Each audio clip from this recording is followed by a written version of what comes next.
好，中國大陸的 AI 現在雙軌戰略曝光了。今天帶觀眾朋友來特別關心哦，大陸現在是突然間決定了要一部分放行 H200，終於又可以進口到中國大陸了。除了一邊從這個美國做進口之外，它也狂砸經費來自研晶片哦。今天也會來關心到了，包括的是阿里巴巴加碼它的自主晶片，旗下的平頭哥現在在增資領跑哦。再來關心2026大陸的國產的晶片突破會超過50%大關。今天就這議題一起來做關心 AI 市場的一個重大變化，帶觀眾朋友稍微回顧一下。先前美國終於是願意放行它的 H200給中國大陸了，但是中國大陸還要自研自己的晶片，所以決定不買。但是最新消息是又有了一個重大變化，大陸決定呢，最新消息因應國內大語言快速的發展，而且國內還是確實有算力的缺口，決定考慮放行先前的這個禁令。現在呢，允許包括了幾家企業可以有條件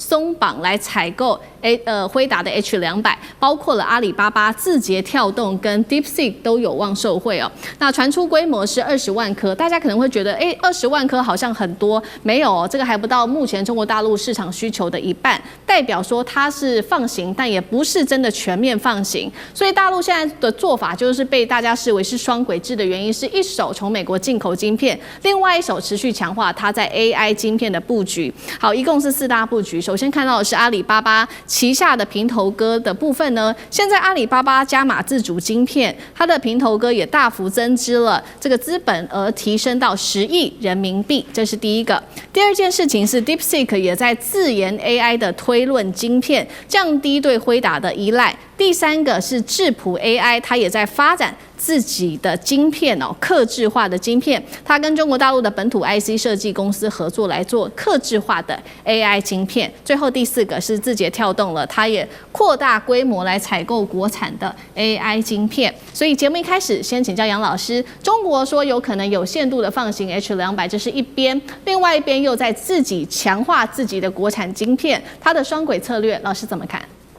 其實一方面最主要是現在中國大陸自己國產的芯片那可能不夠用，這最主要的關鍵。那黑市的價格又非常高。另外一方面 ，H20我們講所謂閹割版的 H200的閹割版那不夠，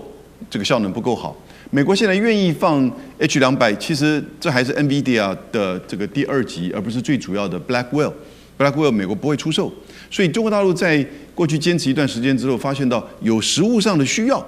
所以呢，他就採取3個作為。第一個，你剛剛這邊提到了總量管制嘛，最多只能夠20萬顆以下，也就到各個廠商申請的不到一半。第二個呢，他採取的是你只能用在模型訓練，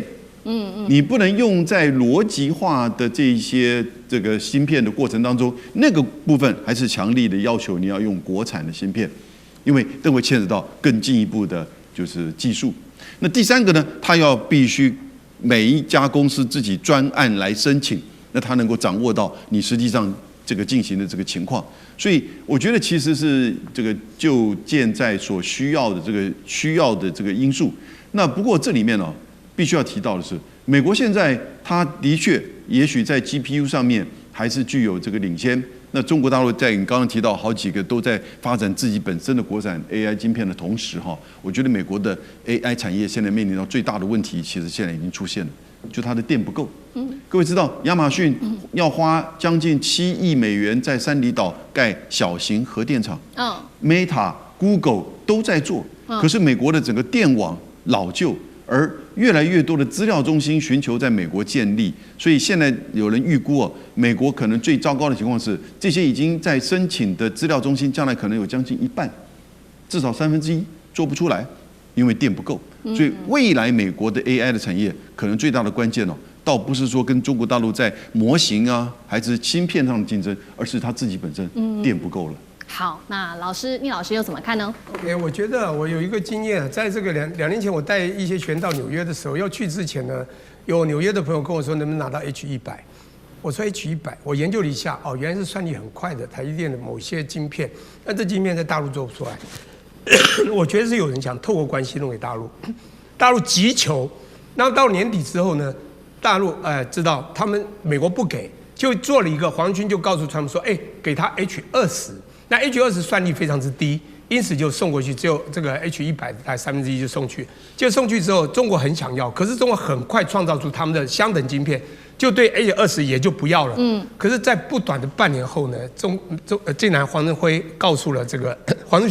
川普說，中國他現在做到的可能會不差於我們。我們必須要給他們，而當然美國剛剛講到了，他們的 Blackwell 甚至 Rubin 就出現了。這時候那好 ，H-200給他們吧。中國其實很需要，因為中國這 H-200是 H-20的6倍的算力，他們非常急需，因為它的很多的 AI 配套是需要去研究的。可是他們為了知道自己要自我創新，要跟他同等級，有一些類似商品出來了，他們就在卡關要與不要之間考慮很久。最後呢，在那個時候一開始就說要可以，但是必須告訴我你要多少顆，嚴格審查，盡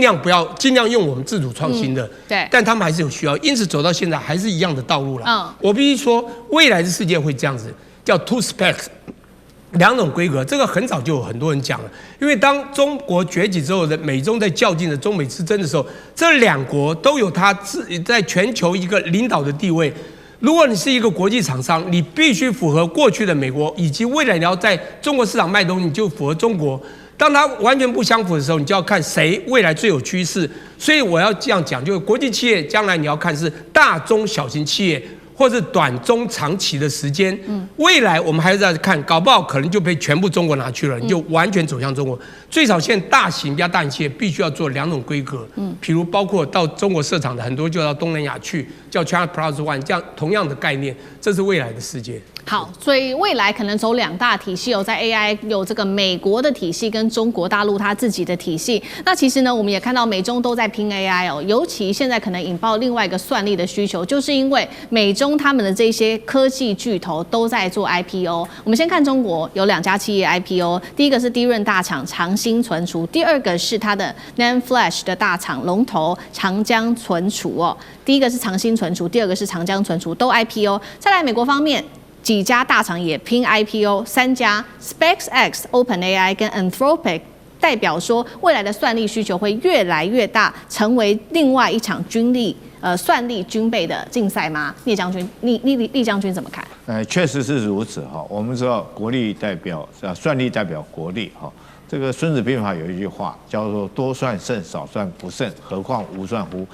結果真的是沒想到，我們老祖宗2-3千年以前就看出來這種算力的重要哈。其實他講的那時候《孫子兵法》講的算，也就是現在我們如果說是用現在 AI 來講的話，就是 AI 的推理。但是以前是用人腦來做一個推理，現在來講可以用 AI 晶片來做一個推理哈。那在用在軍備方面，我們包括到太空中的衛星，包括到地面上面的機器狗，